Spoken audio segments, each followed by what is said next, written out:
Cordero. Yeah. Puerto Rican. Oh. Yeah. Okay. Oh, I need a phone number. Yeah. 347.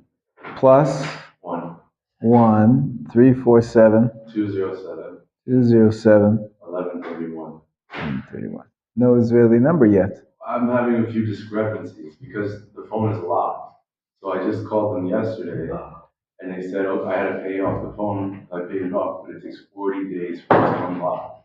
So, but I managed for them to give me like unlimited everything until that time for free. So it worked out. Okay. Yeah. So it works out. So okay. I gotta pick up the phone after school today. Okay. Sounds good. Sounds good. In any case, whatever, I'll get you on the group soon. Anyways, we learned the Midrash, we learned the Mishnah, now we're going to learn a Gemara. This is a story in the Gemara. As I told you, this Gemara is full of, like all of Torah, halacha and agadah mixed in, unless someone purposely separates them. But it's a mix. So this Gemara is actually about a halachic question. It's in the middle of a halachic sugya, which means it's a halachic discussion, but then there's an amazing, amazing story. Okay, Eov, since you pre-read it, why don't you read for us, please? And this is known as the oven of Achnai. Okay, so this is what we're reading. The story, it's called the oven of Achnai. Achnai is some kind of a snake. Yeah. The Gemara asks, what is the relevance of Achnai, a snake, in this context? Rabbi Yehuda said that Shmuel said it is characterized in that manner due to the fact that the rabbi is surrounded with a statesman and the snake, which often forms a coil when at rest and deemed impure.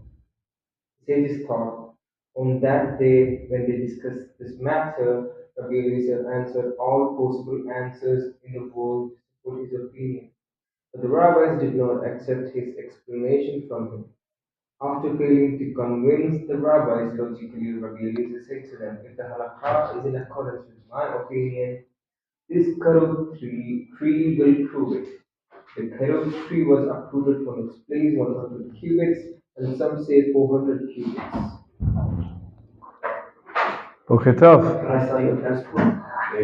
Oh my gosh. Really? Yeah. You thought I went to Las Vegas. I was like, what did I do with it? La Rofe Cholim. We're blessing Hashem that he wasn't feeling well. Thank you. So there was a halachic argument between Rabbi Eliezer and all the rest of the sages. The leader was Rabbi Yehoshua, but there was everybody against one. Rabbi Eliezer says, I believe that this oven, they called it an oven like a snake, the oven of Achnai, because there was such a massive discussion about it.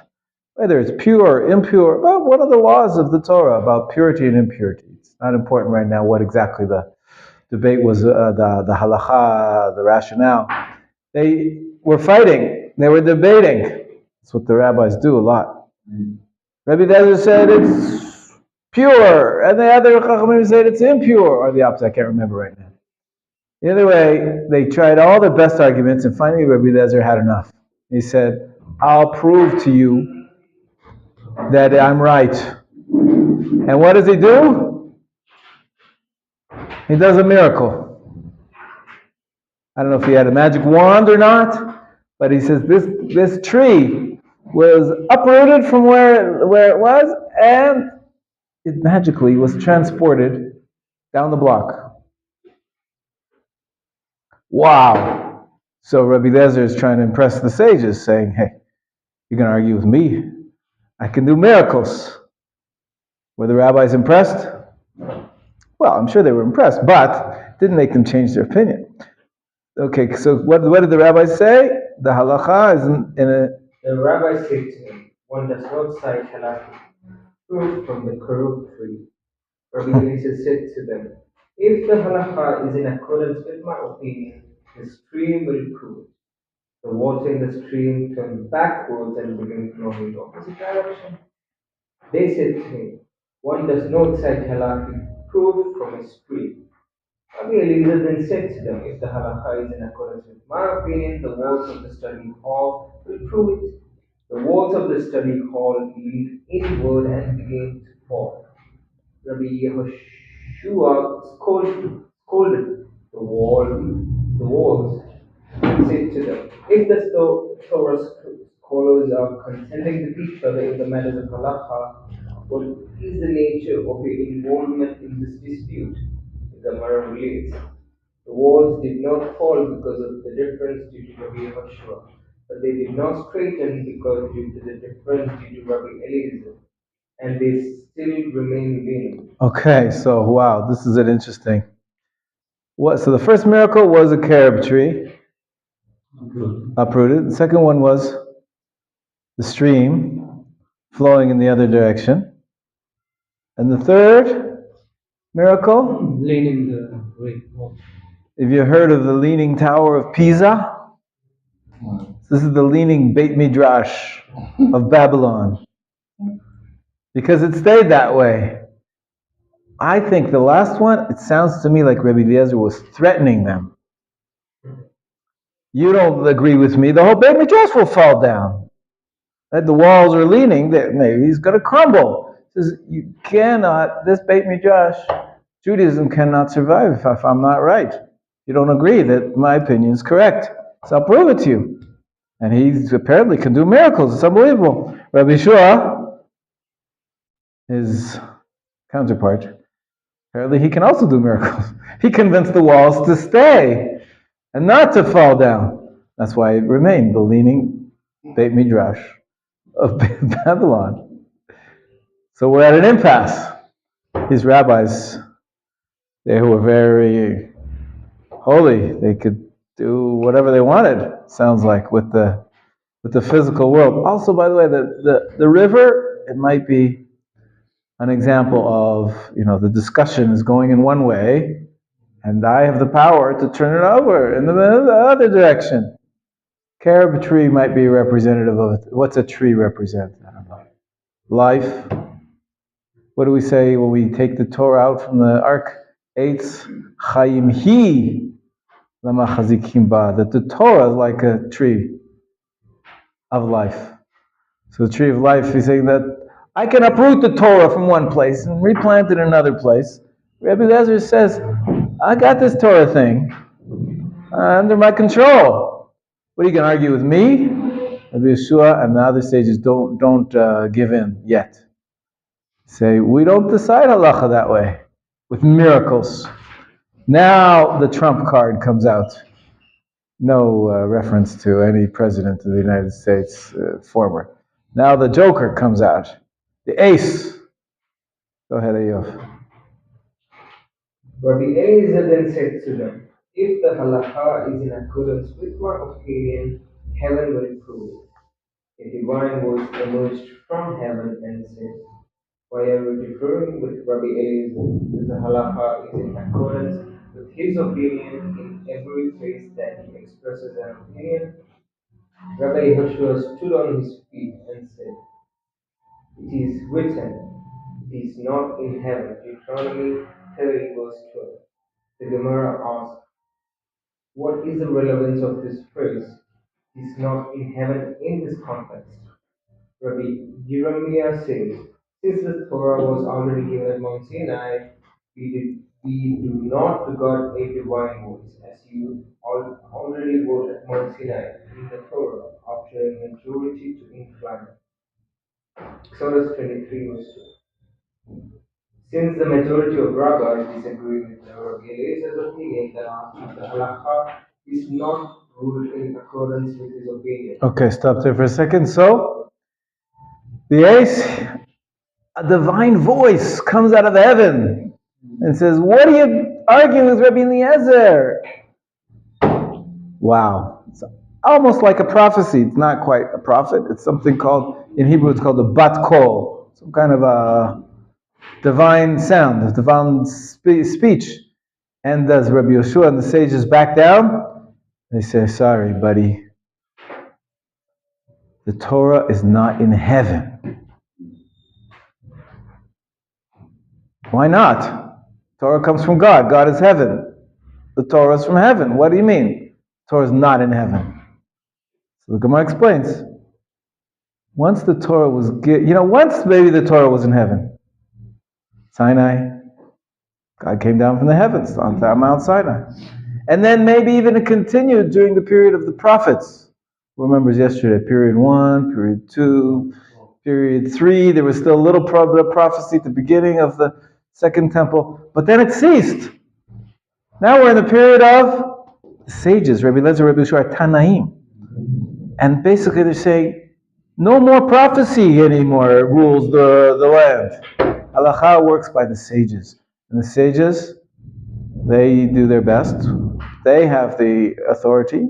Even if it goes against a divine voice, we follow the majority of the sages. The sages think that Rabbi Lezer is wrong. Rabbi Lezer is wrong. As powerful, as a spiritual miracle worker that he is, we're not going to decide the halakha based on prophecy any longer. We're deciding prophecy based on the sage's interpretation, the sage's decision. Unbelievable, huh? The power that the sages have. First of all, to do miracles, but most importantly, to override even, what might be divine assistance. The Torah was given at Har Sinai, but then it was given to the sages to continue the tradition. And they didn't listen to him. They didn't listen to him. The sages, they paskined, lifsok, they decided the halacha against Rabbi Eliezer, despite all of his miracles, and despite the heavenly voice. Yes? This is a midrash. It's in the Gemara. Right? Yesterday we said we learned the midrash, we learned the Mishnah, now we're learning the Gemara. But the Gemara includes, it's an Agadic section. It comes from a halachic discussion, but all of a sudden it's telling us this story. And as you see, I've been sort of walking the line here between a literal interpretation of that they actually did miracles, and I'm giving you perhaps the meaning of what they mean, right? The tree, representing the tree of life of the Torah, the stream back and forth, the walls of the Beit Midrash. You don't need to be a great literary analyst to figure out what that means. The Beit Midrash is going to fall down. Rabbi Yeshua says, no, we're going to keep it up. Amazing that it's always slanted, remains slanted. Maybe that we have to find there's a tension here between the divine wisdom and the human wisdom, the human interpretation of the divine Torah. And we, of course, who wins? The human interpretation. The sages win, right? But the story's not over. That's pretty much regarding the oven of Achnai, tanur in Hebrew, tanuro shel Achnai, the snake oven. The Achnai oven, this is a famous passage because it really shows the power of the sages to interpret the Torah. It is not in heaven. We follow the majority of the sages. Okay, let's finish the story. It's a beautiful story. It tells us, the relationships here between Rabbi Eliezer and Rabbi Yeshua. Maybe we'll leave that for another time. What do you think? Should we read the end of the story? Yeah. You want to hear the end of the story. Is it good, the end of the story? Fascinating. But the main point is what right there. I already got to the main point. To understand that the sages interpret the Torah and they take the ball that's passed on to the baton is passed to them in the relay race, and then they run with it. They run with it even if you could have some divine guidance that maybe that's wrong, it won't help you. Because the sages have the authority now. You have to convince with halachic reasoning. There's a mechanism how to convince that your opinion is correct. Can you imagine in a court of law today, the lawyer is prosecuting lawyer and and the defendant has a lawyer, and they're arguing, and all of a sudden, so one of them gets frustrated and said, I can't prove it to you, but listen to this. And a divine voice comes out of heaven and says, my client is innocent. We would all be convinced, I think. Sages say, no way. Doesn't make an impression on me. The Torah works differently. The oral Torah is not just transmitted tradition, it's also inspired innovation. When the sages say their law, it's inspired. They're innovating. Perhaps they're giving a different twist on things. But if they follow the rules, they have the power to develop the Torah, even if there's some kind of divine voice. Wow. What do you think? Where does that leave God? Is he happy about this? Does it mean Hashem now rule over mankind through human himself? Yes. Pretty much. He says, he gave us the Torah, and he started the ball rolling. He gave us the basic DNA of the Torah, right? And then he wanted the sages to continue, debate it, analyze it, develop it. We're going to see here that in the end, Hashem smiled. Fascinating, but where is Hashem? Is he happy about it or not? According to this, the standard interpretation is that Hashem, even though it's ironic, it seems to be that the sages are going against the heavens. I guess what you have to explain is that it's not absolute black or white. And if the sages choose to go in this direction, Hashem will go with them, go with the flow. Yeah. It starts like the natural development over time, or like miracle development for people. Yeah, so we have divine, I think we always have divine guidance. I think it takes different forms over the course of history. In the earlier periods, it was more overt, prophecy, miracles. But then when we get to the period of the sages, basically the rabbis are saying, we're rejecting miracles. We're not going to run a world by miracles, even though we can do them. Both Rabbi Lezer and Rabbi Yeshua were able to do miracles. But we think the world should be run by halachic reasoning and halachic debate and the development of the sages. So that's also divinely guided. We're going to see that. The Gemara says God smiled at this. He was happy that the sages are taking responsibility. They're running the next leg of the race. It's with God's approval that this switch happened. But it's a major switch. Khanna, you wanted to ask a question as well, yeah? Misman, the point that came out in and exactly the first one, Jerusalem built. So first came the Mishnah. Mishnah was only in the land of Israel. And then there were discussions for the next few hundred years, discussions on the Mishnah, debating it, analyzing it, raising contradictions, resolving them, deciding halacha, adding additional explanations. That's all called Gemara, and this happened in two major centers.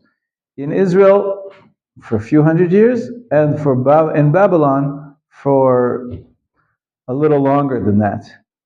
So the Gemara is in two places, Jerusalem and Babylon, but the Mishnah was the Tanaim in the land of Israel. Is that clear? Can I ask one more question? One more question. Yeah. All right, since you're smiling. Yeah. And then it became Talmud, something like that. That's right. Right. We like to call the Talmud the Gemara that's explaining the Mishnah. So the Mishnah and the Gemara together. You saw the picture I sent, right? The panda. The panda. Okay, I'm gonna get you on the list. We all get. Yeah, it's just a word for the Mishnah and the Gemara together. I want to show you, actually, here, I have Pass these around. This is a graphic presentation of what a real page of Talmud looks like. The standard printing is not the one you are holding in front of you, which is in English with explanations mixed in. You can see the bold and the non-bolded sections of the story we're reading. That's a page of the Talmud with the explanations to make it more readable by Rabbi Steinsaltz. The standard page looks like what I just gave out to you. And you can see, look in the middle, the biggest font. It says heading. You see that in the middle? Heading. And then it says Mishnah in the middle section. Mishnah. And then right underneath it is the Gemara. That's the structure. On the same page, you've got the Mishnah, and then the Gemara explaining it. Hananel, you see what I'm pointing at here? In the middle. It says Mishnah, and then afterwards Gemara. And then you have another Mishnah, and another Gemara, and another Mishnah, and another Gemara. What's all the other stuff? It's commentaries. Commentaries. Like we said yesterday, right? The Talmud is the major work. Like the what do we have? The wedding cake? And then we said we add lots of icing, maybe some sprinkles, some cherries, some candles on top, all sorts of things. That's all the way around here. You can see it almost looks like a cake. We have Rashi's commentary. You know Rashi, who wrote a commentary on the Chumash, right? He also wrote a commentary on the Talmud. Amazing. He's known as the commentary because he was great at it, and he wrote on everything. He wrote on all of Tanakh and on all of the Talmud, almost all. And then the Tosafot, they were the grandchildren of Rashi, and they also wrote their comments about the Gemara, analyzing and discussing the text. And then you can see there's other commentaries from throughout the ages, all the way down to Rabbi Akiva Eger, who was an Achron, lived only 200 years ago, maybe 250 years ago. And so we have on one page, you have thousands of years of Jewish tradition in studying the Gemara. Okay, if you got that? You know how to look at a page of Gemara now? You know how to understand what's going on? You have the main text in the middle, and it's called, actually, this is called a glossed text. There's glosses, commentaries, and additional short comments by various rabbis and throughout the ages. Okay? This is, if you turn over the page, this is an artist's rendition of Har Sinai. What do you see in the picture? You see Moshe holding the tablets.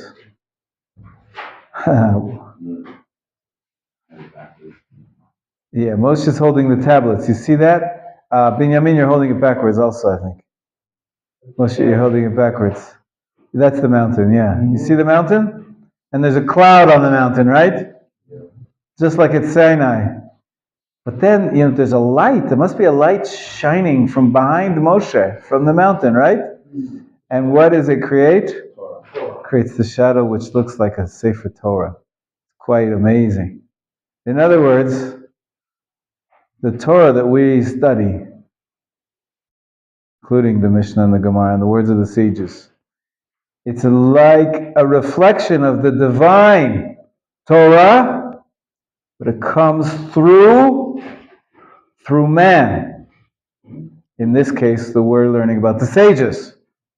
The sages are saying we have a central role to play in this tradition. It's not purely or merely a prophecy from God. It gets projected onto man, and through man, writing it down and developing it, we get the Sefer Torah, the Torah scroll. At least it looks like an Ashkenazi's Torah scroll. Yeah. But it's the same thing with the Sephardim. It's just an artist's rendition, which is, it's a very, very fine and delicate tension between divine wisdom and human participation. So let's go back and finish the story in the Gemara. Gemara Bava Metzia 59b. we got up to the highlight. Let's see what the fallout of the big debate, the big head-to-head confrontation between Rabbi Eliezer and the sages. The Gemara relates years after. Okay, Avi, you read for us? Sure. The Gemara relates years after Rabbi Natan encountered Elijah the prophet and said to him, "What did the Holy One, blessed be he, do at that time when Rabbi Yeshua issued his declaration?" Elijah said to him, "The only one, blessed be he, smiled and said, 'My children have triumphed over me.'" Twice. My children have tried to. Yeah, nitzchuni banai. In Hebrew, it's nitzchuni banai, nitzchuni. When lenatzeach is to win, to be victorious. Wow, triumph. So but God smiled. We have here. It's very fascinating how the Gemara is trying to tell us the authority is in the hands of the sages. How do we do that? By getting some kind of a divine message through Eliyahu Navi, the prophet Elijah, who's this mystical figure who appears every once in a while, and he revealed himself to one of the rabbis, Rabbi Natan, and he said, Elijah the prophet said, God smiled and said, "My children have triumphed over me." That's what he wanted to happen. He wanted his children to triumph. The Torah has to be passed into the next generation and developed through people.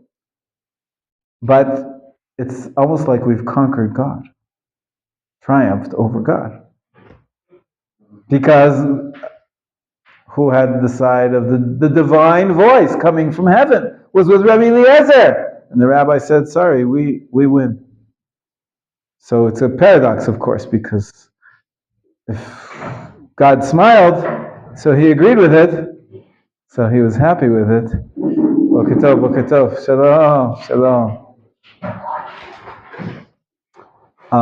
Zachariah, is it? What's your name? Zachariah, right? Yeah, sure. I got more. Welcome back. Were you in the other class for a while, or you were just away for a while? The other class is doing a test day. Oh, just for today? You want to come? Yeah, I think so. Okay, good to know. All right. Anyways, we're learning the best Gemara in the world. We're learning Gemara. You just happened to come. We're learning Gemara. Amazing. It's in translation. And it's an Agadic section of the Gemara, right? It's not a halachic discussion. It's based on a halachic discussion, but the story being told is Agadah. And you might have heard of it, Zachariah and Yisrael. You might have heard of the oven of Achnai, the snake oven. The oven was surrounded like a snake by all the arguments about it. This oven, is it pure? Is it impure? Is it pure? Is it impure? Till Rabbi Eliezer tried to win the fight by divine fiat. And he said, I got God on my side. I'll give you a divine voice besides the miracles.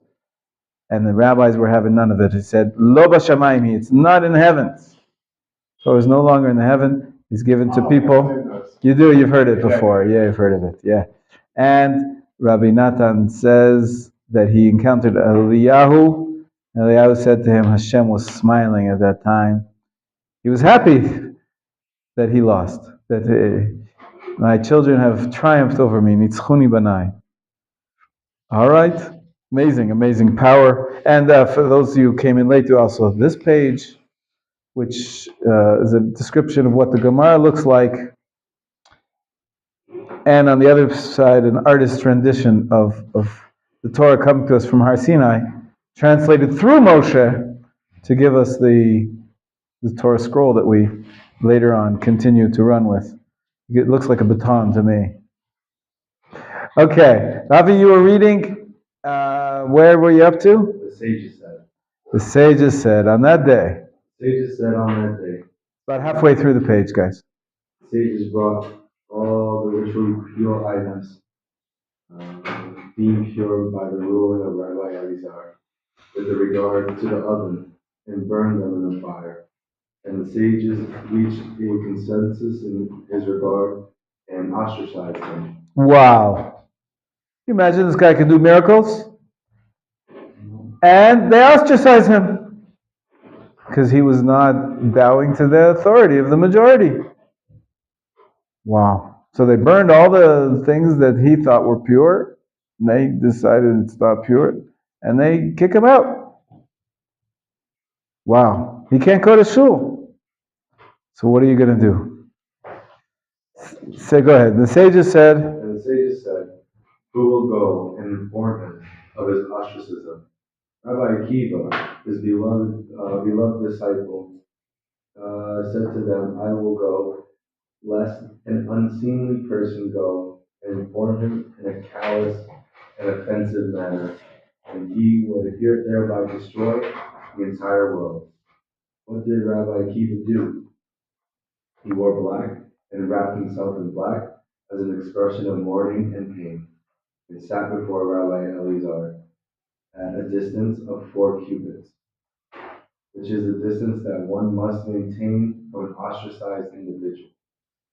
Rabbi Elazar said to him, Akiva, what is the difference about today from other days, that you comport yourself in this manner?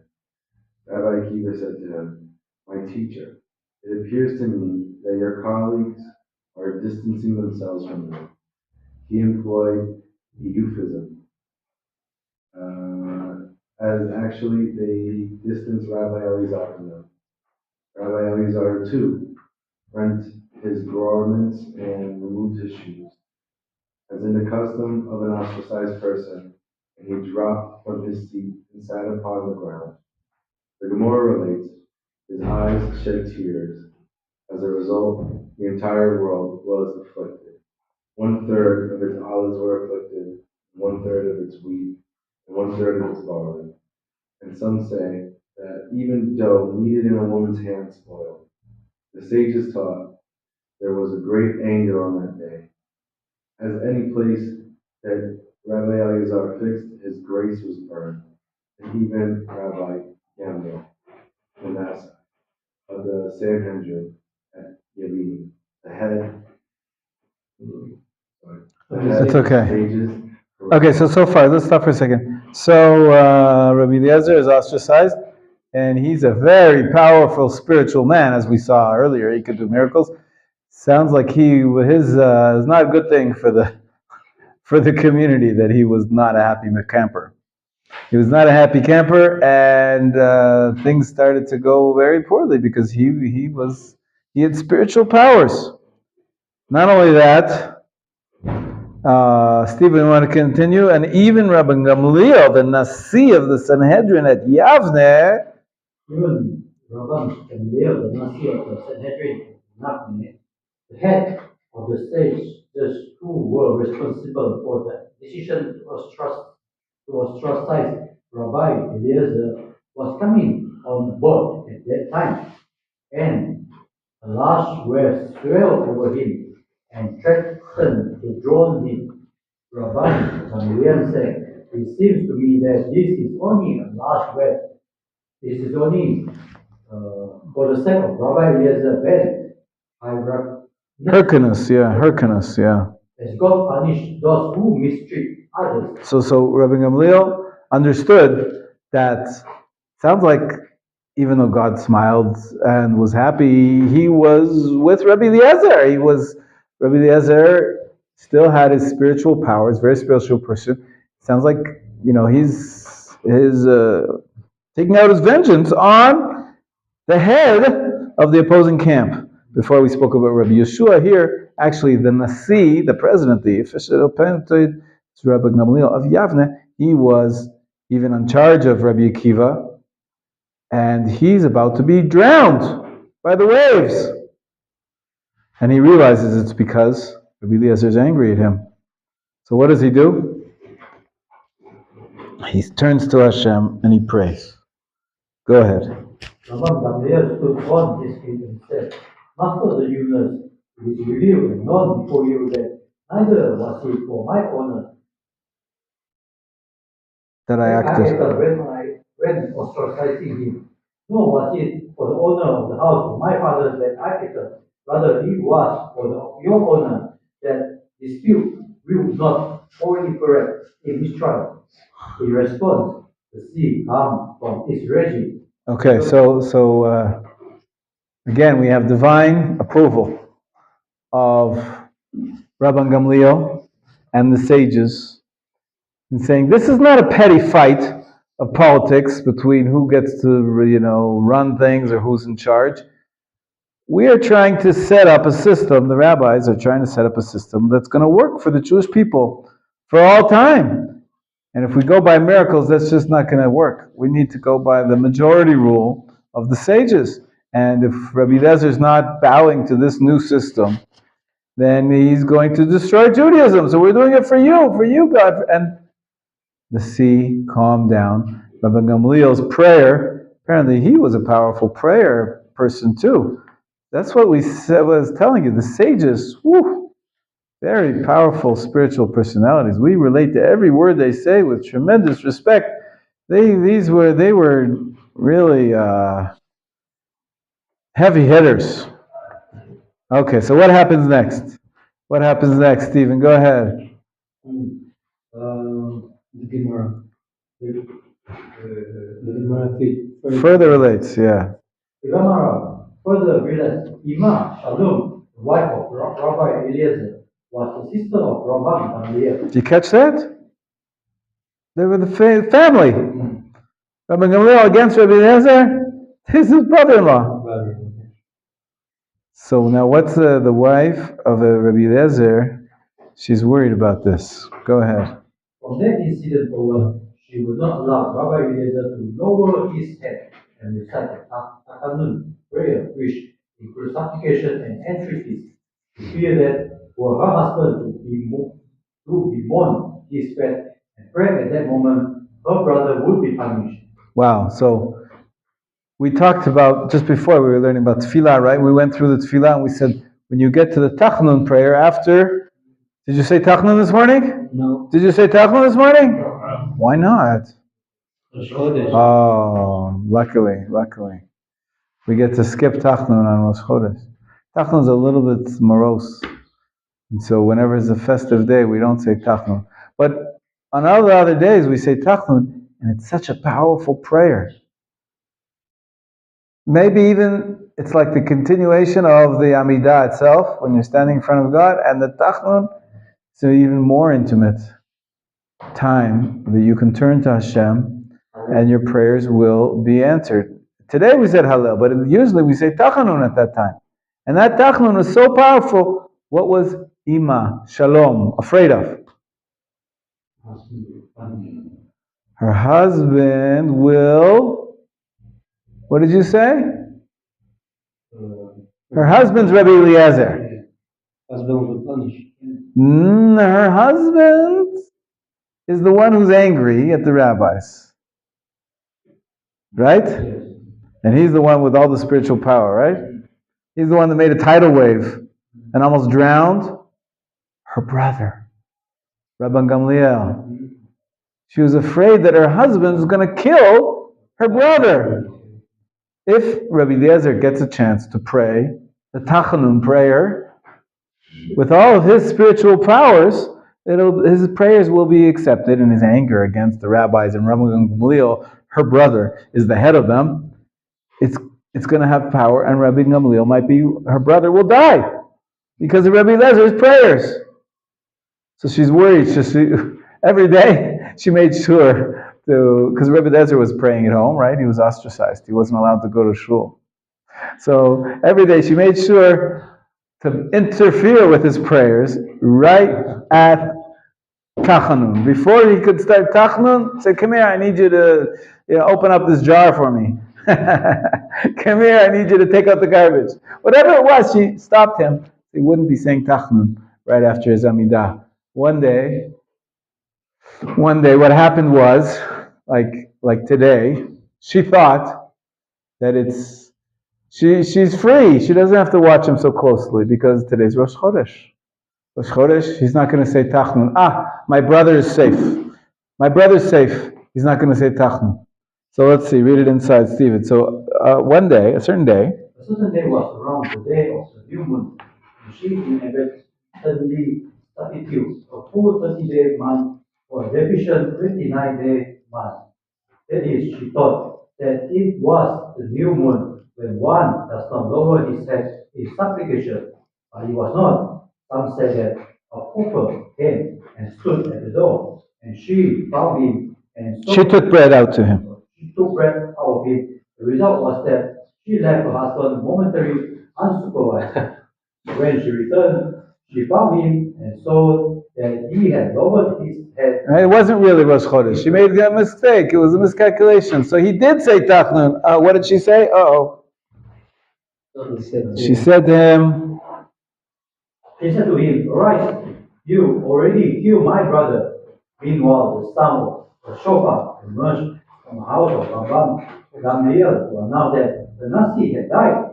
Rabbi Eliezer said to her, "From where did you know that your brother would die?" She said to him, "This is the tradition that I received in the house of the father of my father. All the guests of the heaven are kept to be locked, except for the guests of prayers for victims of verbal mistreatment." wow. Powerful stuff. Don't mess with Rabbi Eliezer. But the sages did anyways. The sages did, and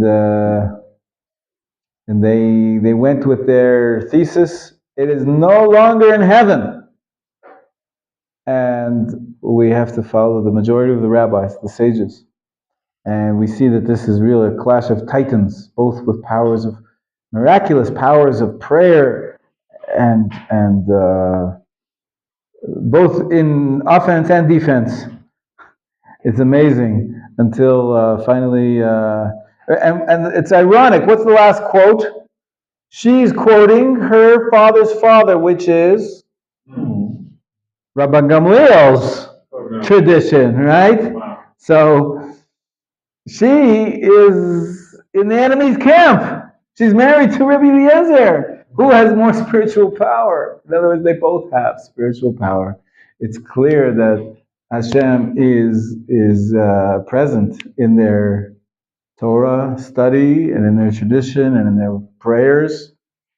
And at the end of the day, the conclusion of the Gemara is Lo Bashamayim Hi. Okay, so that's an amazing Gemara. I want to show you one more text, which goes back to what we were talking about. And it actually comes from the Rambam. The Rambam, when did he live? Rambam is Rishonim. Rishonim, very good. Pass these around.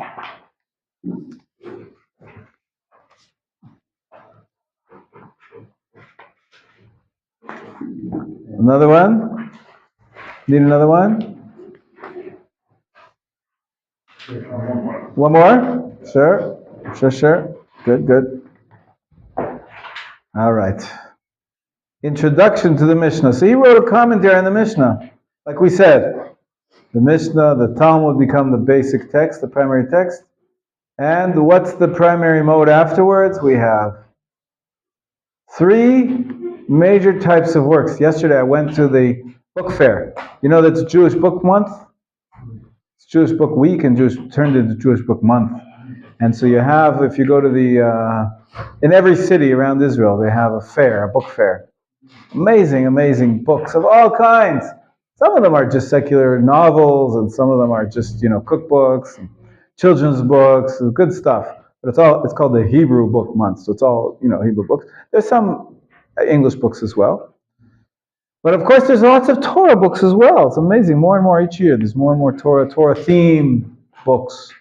So, all kinds of books of Torah. Some of them, we saw them yesterday, and it's in the chart. There's 3 major types of books written after the Talmud was sealed. Number 1 type is commentary. We have commentary on the Chumash, commentary. There was a whole book on the book of Chavakuk. It's one of the small, minor books. The whole book to interpret the book of Chavakuk. Another whole book interpreting the book of Eicha, written by a friend of mine. Another whole book about the laws of mourning. That's a book about mourning, one little small section of the Jewish tradition, the laws of mourning, and explaining it based on all the sources and all the development. And so there's tons and tons of books. Thousands. Israel is one of the leaders worldwide of books published per capita every year. In last year alone, 6,300 titles were published in the land of Israel, state of Israel. Unbelievable. It's a very small country to have so many books. But those are new books, of course, you know. New books I'm talking about. New books every year. So there's tons and tons of Torah that keeps getting. So there's books on topics, the laws of mourning. There's books on commentary of the books of the Chumash. There's books of commentary on the Mishnah and on the Gemara. And there's also responsa. Responsa literature. People ask questions to the rabbis, they give them their answers. They write them the answers. That's response. And so this is what we have on your chart, that you have it from yesterday. And from the day before yesterday, and the last week, there's law codes, there's responsa, and there's commentaries. And then there's books on various topics in Jewish belief, Judaism, and John Lennon. I saw that book yesterday. Cool. It's a good book. A little bit vulgar, but it wasn't written by a Torah scholar. It was written by some journalist. But anyways, lots of Jewish books being written. Anyways, the Rambam is so famous. What was his name? Right, he's otherwise known as Maimonides. Why? What was his full name? Rabbi Moshe ben Maimon. That's Rambam. Rabbi Moshe ben Maimon. It's an acronym. Rabbi Moshe ben Maimon. Maimon was his father's name, so Maimonides is another way we call him. And his Maimonides wrote all three kinds of books. He wrote a commentary on the Mishnah. That's what I'm showing you now. The introduction to his commentary on the Mishnah. He also wrote a law code. That's up there in the blue. See that blue series on the top shelf there? That's his 14 books. His magnum opus it's called Yad HaChazakah. They put a few books together. That's why it's only, I think, 8 volumes. Or was that 8 volumes? Yeah, it looks like 8 volumes. But all 14 books are in, right underneath it, there's another version of that in the yellow. On the right-hand side, there's actually 14 books. They put it one book each. Nice edition. Of course, these are all Hebrew. You can get it in English. Right? This is the Rambam's Yad HaChazakah. The whole thing, 14 books. In any case, he also wrote responsa. People wrote him asking questions. Most famously, the people from Yemen considered him to be their leader and their greatest master. And he wrote them a lot of essays and halachic answers, guiding them how to manage their community. Till today, Yemenites give prime importance to the writings of the Rambam in historical debt to how much he helped the community 800 years ago. It's unbelievable. What an old tradition we have. In any case, so the Rambam is famous because he was all over it. He was the greatest minds to have ever lived. And he did a great service to us, writing to us lots of commentary, a law code, and responsa. And also he wrote a book on philosophy called The Guide to the Perplexed. So all kinds of books, all the types of Jewish literature. One man did all of the kinds. Usually you have, this person's a halachic man, he writes books on halacha. The other one is a philosopher, he writes books on Jewish philosophy. Halacha or Agadah, the Rambam did both. He did it all. Anyways, let's read now a little bit. It's an amazing description he has of the chain of tradition. I want you to compare this to what we learned yesterday in the Mishnah in Pirkei Avot. He said, Moshe kibel Torah misinai u'mesara liYehoshua. Passed it on to Yoshua, and Yoshua passed it on to the elders. And the elders passed it on to it's not on the board anymore. It passed it on to the prophets. And the prophets passed it on to the Men of the Great Assembly. And who was the last one of the great men of the Great Assembly? Shimon HaTzadik. Simon the Just. Remember him? Can't forget Simon the Just. And then he had a student whose name was Antignos. And then he had two students. The first pair, Yossi and Yossi. And then there was another pair. So the fifth pair, Hillel and Shammai. And then we have all the generations of the Tanaim. 5 generations of Tanaim, concluding with Rabbi Yehuda Hanassi. Rabbi Kiva is one of them. What we just learned about Rabbi Kiva and Rabbi Lezer and Rabbi Yeshua, he is the 3rd generation of Tanaim. So 3 generations after Hillel that we read about yesterday. So this is what we saw in the Mishnah. The Rambam has a little bit of a different description. It doesn't go straight from Moshe to Yehoshua. There's a little bit of a different description. Right? Moshe, Yeshua, elders. That was what we had yesterday. Let's see it today. The Rambam's introduction to the Mishnah tells as follows. Okay, you with me? Yeah. Great. Yosef, you read. So that each commandment that the Holy One, as it is he gave to Moshe, Rabbeinu, peace be upon him, was given to him with the explanation. What did he just say? Restate that in your own words, Yosef. Like that each commandment that the Holy One, as it is he gave to Moshe, Rabbeinu, peace be upon him. That's not your own words. I said restate it in your own words. What is he saying? Torah is given to Moshe. And With its explanation.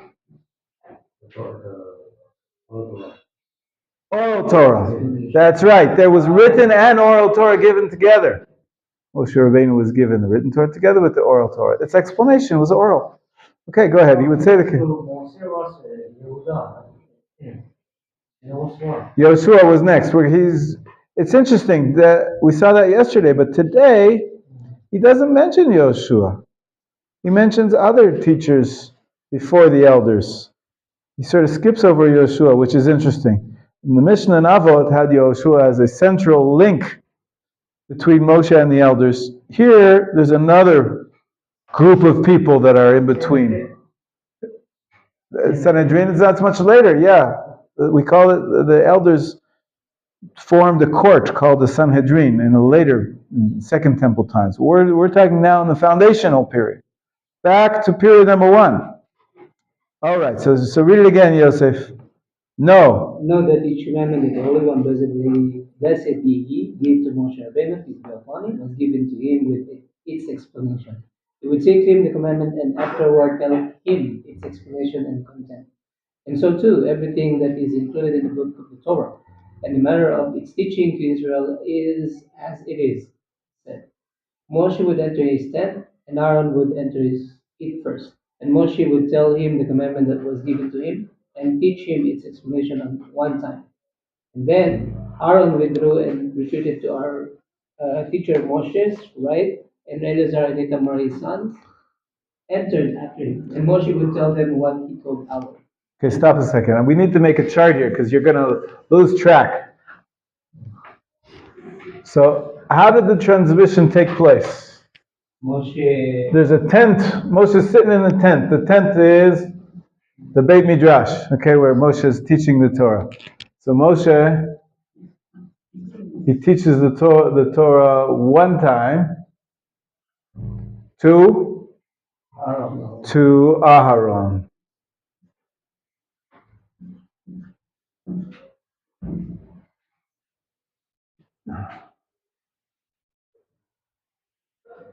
Okay, so Moshe teaches to Aaron, and then Aaron goes to his right. Aaron goes to his right, and who comes in? Elazar and Itamar, Aaron's sons. Elazar and Itamar. And he teaches, what happens with them? And Moshe would tell him a second time. Moshe now has once to Aaron, once to Elazar and Itamar. Go ahead. And they withdrew, and one said to our teacher, Moshe's left, and the second to the right of Aaron. And afterward, the 70 elders came, and Moshe taught them as he taught Aaron and his sons. So the elders came in.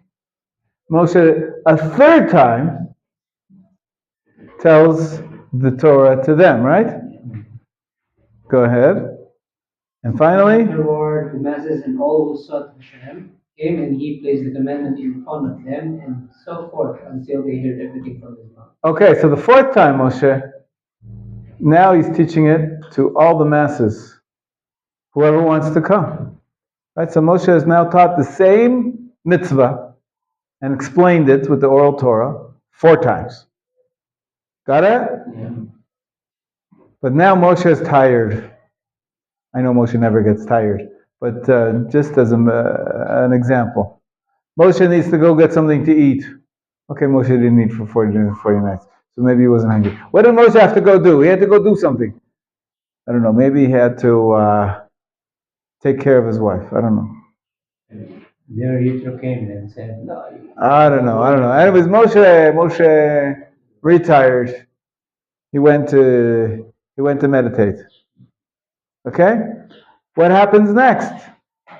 So now, 1 second. Up till now, so now Aaron's going to teach. Go ahead, keep going.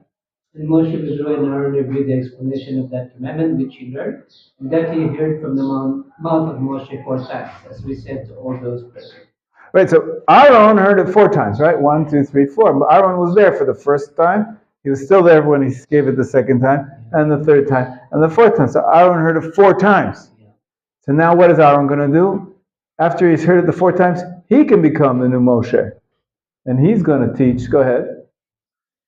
And Aaron repeated from them and his son, after his sons had heard the commandment 4 times, 3 times from the mouth of Moshe and once from the mouth of Aaron.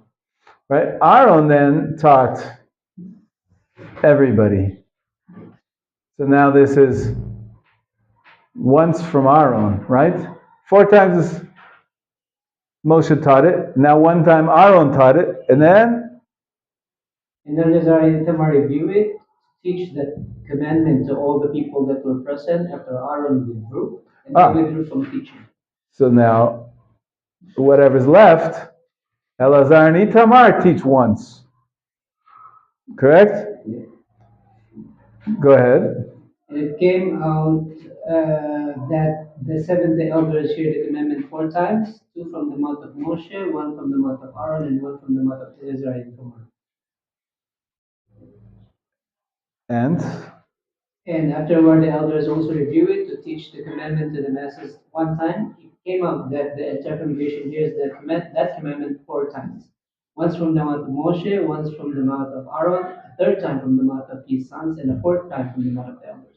Right, so if you notice, the masses here, everybody hears it 4 times. The masses heard it once from Moshe, once from Aaron, once from Eleazar and Itamar, and once from the elders. So even the masses got it 4 times. Of course, the elders heard it from Moshe twice, and once from Aaron, once from Eleazar and Tamar. And Eleazar and Tamar, they heard it from Moshe 3 times, and from Aaron once. And Aaron is the only one who heard all 4 times from Moshe. So you can imagine this creates a little bit of a hierarchy. Who knows the Torah best? Whoever hears it from Moshe the more times probably gets it clearer than someone who hears it from the secondary teacher, from the 3rd teacher, from the 4th teacher. But they all hear it 4 times, not all from Moshe, but and this is an amazing way of giving over the tradition. From this we learn that you have to repeat what you learn at least 4 times before you want to understand it. Right? That's why Stephen is still in this class, even though he's heard some of these Torah before, but you've seen the chart now. And you've seen the Gemara on Eruvin, the Bamatzia. You remember the story of the oven of Achnai? Yeah. But you're repeating it. You've also heard it. No, I'm planning to read it later. Like, You're planning to go over it again. Good. Go over it 4 times. Here in my book. Excellent. Amazing. All right. So let's continue the story here. So what happened after the 70 elders? In other words, all the people went to teach each person his neighbor all that they heard from the mouth of Moshe, and like the commandment he imposed. Now this is fascinating. He says, afterwards, what do we have? We have all the masses here. All the masses taught each other. You could say that it's like one of these recycle, reuse. They're all teaching each other. It's a Beit Midrash. It's the Beit Midrash, maybe the 4 walls of the Beit Midrash. We're leaning a little bit. Rabbi Lezer and Rabbi Shua was much later. But they're all talking to each other and teaching, reviewing, and trying to get sure that everybody understands the commandments. Amazing conference. The first ever Torah conference. Where was this? Where was this first ever conference? In Harsina?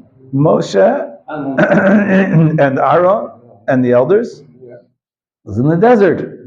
40 years. Right? This is what they were doing for 40 years. They were reviewing the Torah that they received through Moshe and the explanations that Moshe gave. All that oral Torah. Maybe some of it was written down. Here it says that the people wrote down their own scrolls. They had to have some notes. Like I see Avi's taking notes, right, in his notebook. So they also took notes. But it wasn't an official Torah scroll yet. It was mainly oral, as I've been teaching you. But they did write down some of what they learned, so they don't forget it. Go ahead. And the officers would circulate. The officers would circulate to all of Israel to teach and correct, until the people knew the commandment by heart and became accustomed to reading it. And afterwards they taught them the explanations of that commandment that was given from Hashem, and that explanation would include many matters. And they would write the commandment and study it according to the received tradition. And so too did our rabbis made their memory be blessed, saying the Braita as if the heart. And Hashem said to Moshe at Mount Sinai with regards to the sabbatical year, and was not the whole entire Torah sent from Sinai? Rather, it is to tell you that just like the law of the sabbatical year was stated with its general principles and its details and its inferences from Sinai, so too we're all the commandments with their general principle and their details and their inferences from Sinai. And behold, for you an example. When the Holy One, blessed be He, said to Moshe, "You shall live in booths 7 days." Afterward, he made known that this booth is an obligation on males and not on females, and that sick people are not obligated in it, nor are wayfarers. Turn the page. And that it only be covered with that which grows from the ground, and that you should not cover it with wool or silk or vessels, even from which grows from the ground. For example, comforters and pillows and books. And he made known that eating and drinking and sleeping in it is all an obligation, and that its space should not be less than 7 finger breadths long, 7 finger breadths wide, and that the height of the booth not be less than 10 finger breadths. Where does it say all that in the Torah? All those details about the laws of a sukkah. It doesn't say it anywhere. I tell you, I read the book a number of times. Nowhere in there does it say anything about silk or wool or eating and drinking or 7 finger breadths long. Where does it come from? From the word that says From the oral Torah. The oral Torah. That's explanations that were not written down. When the Torah was given with explanations. The Rambam is telling us that all these details were there, as well as the one word, it says in the Torah, have a festival of booths. Okay, it doesn't tell you anything about the festival of booths. There was a lot of oral traditions that were being passed down together with the written. All right, so that was just a beautiful example. You learned a lot about the sukkah. If you didn't know about the laws of sukkah, now you know. How much months do we have until Sukkot? Today is the 1st of Tammuz. What's the next month? Av. What's the next month? Hello, what's the next month? Tishrei. And when is Sukkot? 15. 15th of Tishrei. So, Amuz Avelu, 3.5 months. 3.5 months. So, remember, you learned some of the laws of Sukkah already. We're getting ready. Okay, go ahead. And when the prophet, peace be upon him, came, this commandment and its explanation was Who's the prophet he's referring to? When the prophet came, Is it Moshe Rabbeinu? Moshe Rabbeinu. The commandment and its explanation was given to him. And so too with all of the 613 commandments, and they and their explanations, the commandment in writing and the explanations orally. And it was in the 40th year, in the 11th month, on Rosh Chodesh, the first day of Shabbat, that Moshe gathered the people and said to them, "The time of my death has arrived. And if there is from among you someone who heard the law and forgot it, he should come to me and ask me, and I will elucidate it. And anyone who has doubt about the question, he should come and I will explain it to him." As it is stated in the Devarim, Moshe undertook to expound this Torah, saying, and so did the sages say in the Sifrei Devarim, anyone who forgot the law, let him come and review it, and anyone who needs an explanation, let him come and have it explained. And they took elucidations of the laws from his mouth and studied the explanation all of that time, from Rosh Chodesh Shabbat until the 7th of Adar. Oh, so now we have a second conference, the second Torah conference. First one was 38 years in the desert. This one is the last month of Moshe's life. Last month of Moshe's life, Moshe said, that's your last chance. Ask your questions. Come on, let's discuss whatever's not clear about the oral law. Time now. And then, when it was before his death, he began to write the Torah in books. Zachar, you want to read for us? He wrote 13 books of the Torah. See where I'm fifth paragraph from the top of the page? And it was before his death. And it was before his death, he began to write the Torah in books. And he wrote 13 books of the Torah, all of them on parchment. From the letter Bet and Bereshit, the first word of the Torah, the letter Lamed and Re'ini called Israel, the last phrase of the Torah. And he gave a book to each and every tribe to behave according to it and to walk in its statutes. And the 13th book he gave to the Levites and said to them, take this book of the Torah. And the continuation of the verse is, and put it next to the Holy Ark in the tabernacle, in the Mishkan. Okay, so there's 13 copies of the book. Finally, we have a book. For years, we didn't have a book. We just had maybe some notes, some students' notes. And we had oral tradition. That's right. Now, because the book gets written, finally.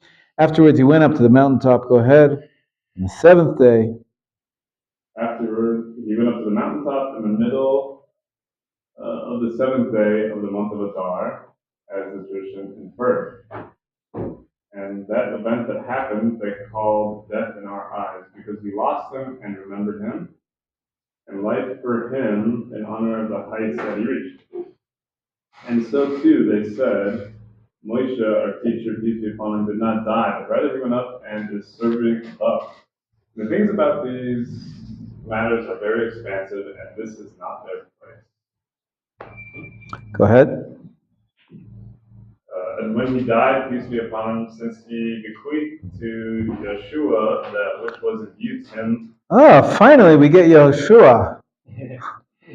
I've been looking for him forever, right? Yeah. We had our own sons, and the elders, but we didn't have Yehoshua. Very interesting. This tradition is a parallel tradition to what we had learned yesterday. But now he connects it. He said that Yeshua had a place there. Go ahead. Of the explanation. Yeshua and the people of his generation applied their wisdom and their thought to the received Torah. Everything that he received from Moshe, he or any of the elders, there's nothing to say about it, and no disagreement arose about it. And whoever did not hear an explanation from the mouth of the prophet, peace be upon him, about matters that derived from them, extrapolated laws by propositions from the 13 Exegetical, yeah. principles through which the Torah is expounded, which were given at Mount Sinai. And among the laws those laws that they derived, there are some things wherein no disagreement arose, but rather they agreed about them, and there were among them those things wherein disagreements between two opinions did arise. This one says like this, and that one says like that. This one reasons according to his reasoning and becomes more sure of his opinion, and that one reasons according to his reasoning and becomes more sure of his opinion, as principles of analysis that are by way of argumentation will result in such a result.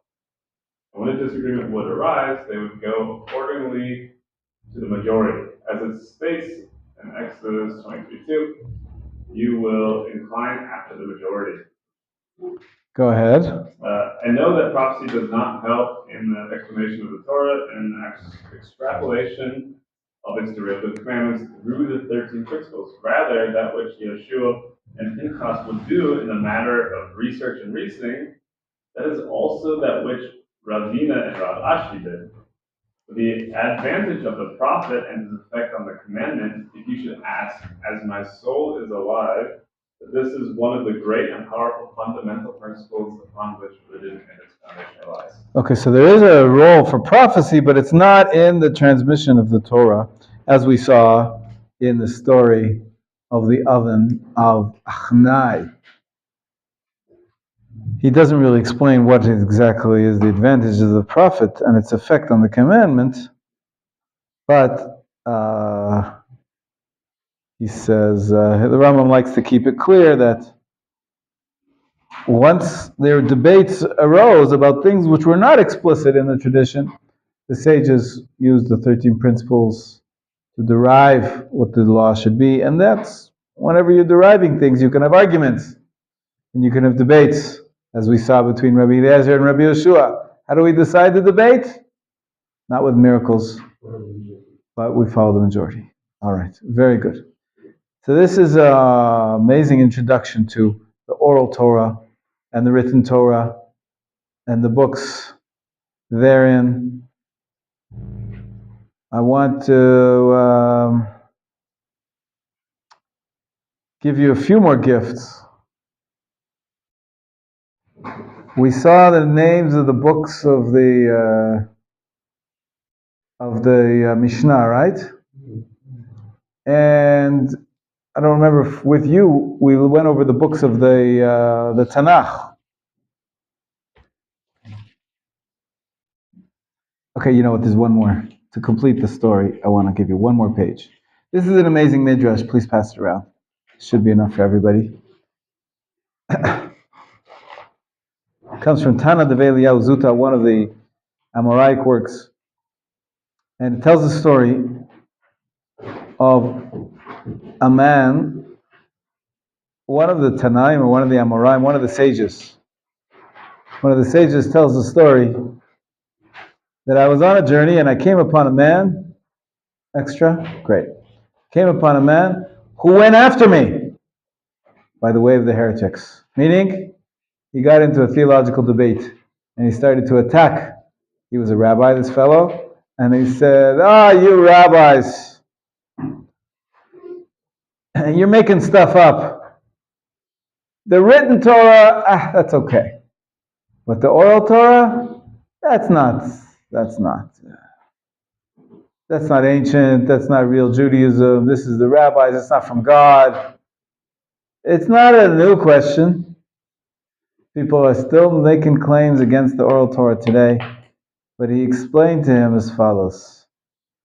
He said to me, the written Torah was given us from Sinai, the oral Torah was not given us from Sinai. So I said to him, but we're not both the written and the oral Torah spoken by the omnipresent? If that's true, what's the difference between the written and the oral law? So he gave him a mashal. What's a mashal? A mashal? What's a mashal? Metaphor? A parable, a parable, yeah.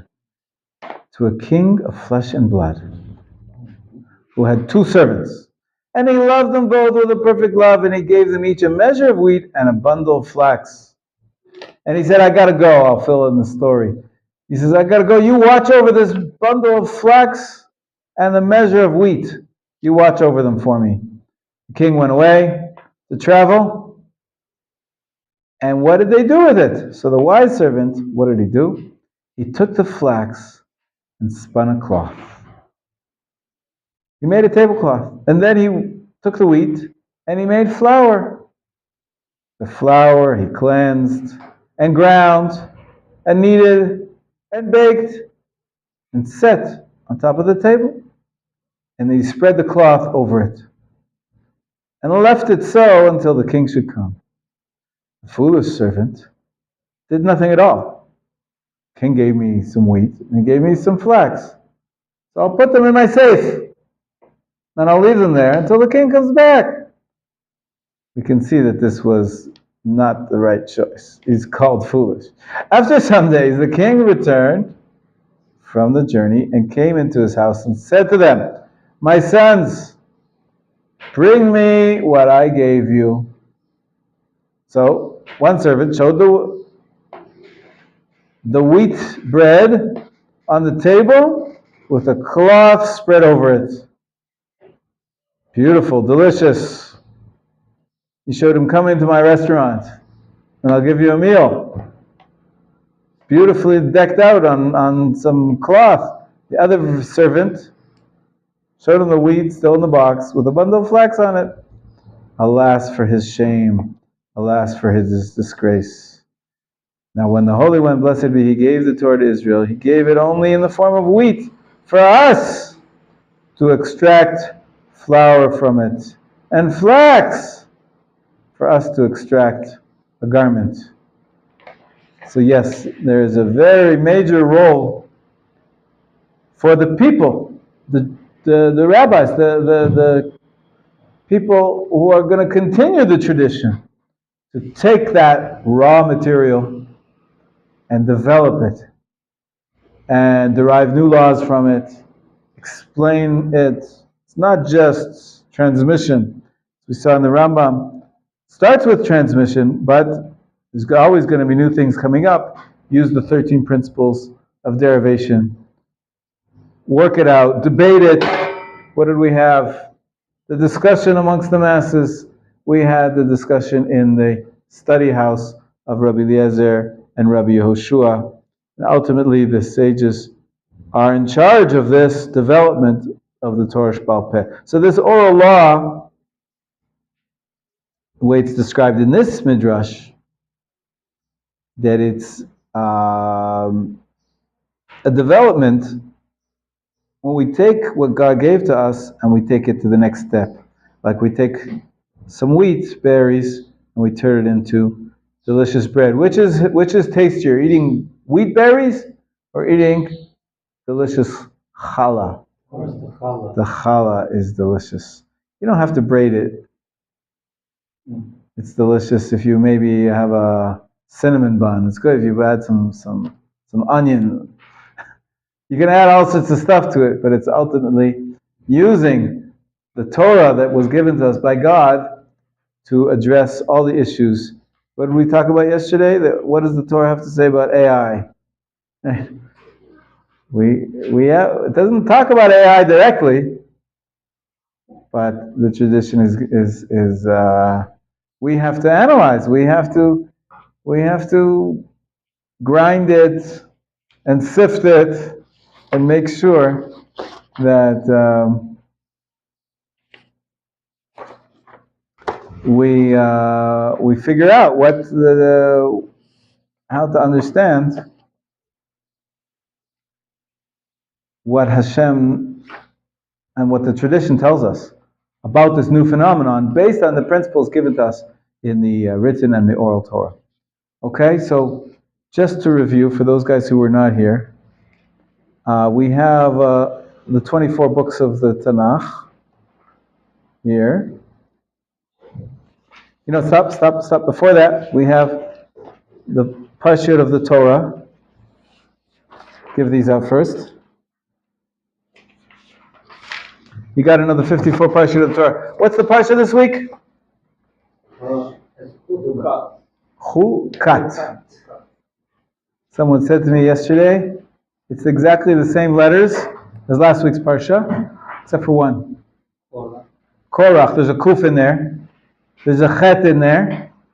Only the Resh switches with the Taf. Two letters are right next to each other in the alphabet. So, are you ready? I taught you a song. See who remembers it. All of the parshiot of the Torah in the following tune. Bereshit Noach lech lecha vayera chayei Sarah. Now number 6. You see where I am? The left-hand column in Bereshit. Toldot vayetze vayeshlach vayeshev miketz vayigash vayechi. How many parshiot in Bereshit? 12. Next, Shmot va'era bo v'shalach yitro mishpatim truma tetzaveh ki tisa vayakel pekudei. That was quick. We finished all of Sefer Shmot. Vayikra tzav shmini tazriya metzora. Sometimes they go together. You see, acharei mot. Kedoshim emor behar bechukotai. What book are we in now? Bamidbar naso beha'alotecha shelach lecha korach chukat. Hey, that's this week. Next comes Balak, Pinchas, Matot, Mas. Sometimes they go together. Final book, Devarim. Vayet Hanan, Kevrei, Shofetim, Ki Tetze, Ki Tavo, Nitzavim, Vayelech, Hazinu, Vizot, Haberacha. Altogether, Sach HaKol, 54. Parshot Batorah. Nice, cute little tune. Now I've taught you all of the Torah. Now, you ready? You got that? So now you can learn all of the Tanakh. That was just the first 5 books of Moses. Every week we read the Parshat of Shavua. If you already have this, I don't think I have enough for everybody. You have it, so don't take another one, because we might sure that everybody has it. This is, as you can see, how many books are there in the Tanakh? 20? Yeah, you don't have it. You don't have one? You don't have one? Let's see if I have another one here somewhere. I might have another one. I might have another one here. Let's see.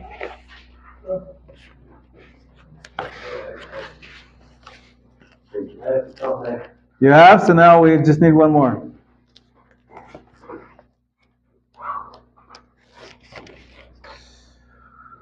I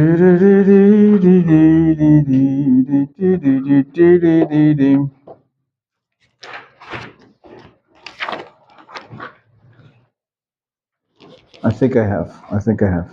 Just give me a second. Hang on. This is Ketuvim.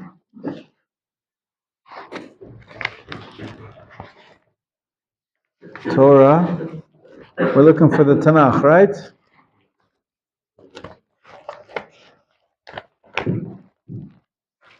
Nope. We're going to have to photocopy for you later. Okay? How many books are there? Just look on with Yosef. What? 24. You see how they're counted as 24? Look at number 23. Look at number 3. Look on together. Ezra and Nehemiah is considered one book. Also look at number 8. And number 9. We have the first Kings and the second Kings. The first Shmuel and the second Shmuel. According to our traditional count, they're one book. Look at number 13. The 12 prophets. It's all considered to be one book. That's how we get to 24. Because 12 of the smaller ones were bound together, and so they don't get lost. and we consider that to be one book. So it's really much more books than 24. It's more like 33, but that's the traditional count. Okay, now I taught you a song to remember all of those as well. You can follow on this page. What's the song? This is how it goes. Bereshit Shemot Vayikra Bamidbar Devarim Yehoshua Shoftim. Number 6. Number 7, right? You with me? Yeah. 6 and 7. Yehoshua Shoftim Shemuel Melachim Yeshayahu Yirmiyahu Yechezkel. Ready for 13? Hosea Yoel Amos Obadiah Yonah Micha Nahum Chavakuk Tzfanya Chagai Zechariah Malachi. Last group now. Tehillim Mishlei Iyov. This is Ketuvim. Shir Hashirim Ruth Eicha Kohelet Esther Daniel Ezra Nehemiah Divrei Hayamim. Amazing. Okay, good. Whoever wants to know how many chapters and how many words are in each one of the books, you can pass these around. You might have seen it before. It's how many chapters in the entire Bible? There's a program to study one chapter. Oh, it's coming around. It's coming around. There's a 929. There's a program called 929. If you read one chapter a day in 3 years, less than 3 years of Torah, we already has of Torah. Thank you. Now, that's good. Now, here's the one that, thanks, the extras. Bring them over here. Thanks. The one from last week. Not all of you were here. Stephen Chen helped me. This is all the books of the Talmud. Right? We said there's 2 major books of Judaism, the Tanakh and the Talmud. Here's a song for the Talmud. Are you ready? Oh. Berachot. Everybody see number 1? Yeah. Pe'az, number 2. The second Masechet. Now we're going to do this page. Yeah. You got it? Berachot. Pe'az. Demai. Read with me. Number 4. Kilayim. Shevit. Terumot Masrot. Ma'aser. Shehini Chala. Orla. Bikurim. Next. Number 12. Shabbat. Eruvin. Pesachim. Shekalim. Yom Sukkah. Beitza. Number 19. Rosh Hashanah Ta'anit Megillah Moed Katan Chagiga Yevamot Ketuvot Nedarim Nazir Sota Gitim Kidushin. There's also a structure for studying the entire Talmud. 1 page a day. It takes 7 years. And now they're up to Gitin. They're up to Masachet number 29. We're going to continue. The next column. But where did we just learn the Gemara, the story of the Tanur? The oven of Achnai was from Bava Metzia. Bava Kama, Bava Metzia, Bava Bata, Sanhedrin, Makohot Shavuot, Eiduyot, Avodah Zara, Avot, Horayot. Hey, we learned from Avot, right? Avot? Right? Chapter 1, we learned Masechet Avot. That's the one that's circled here. Number 39, we learned. Okay. The last 2 of the Sedarim. You see there's 6 orders, 6 categories. We're up to the 5th.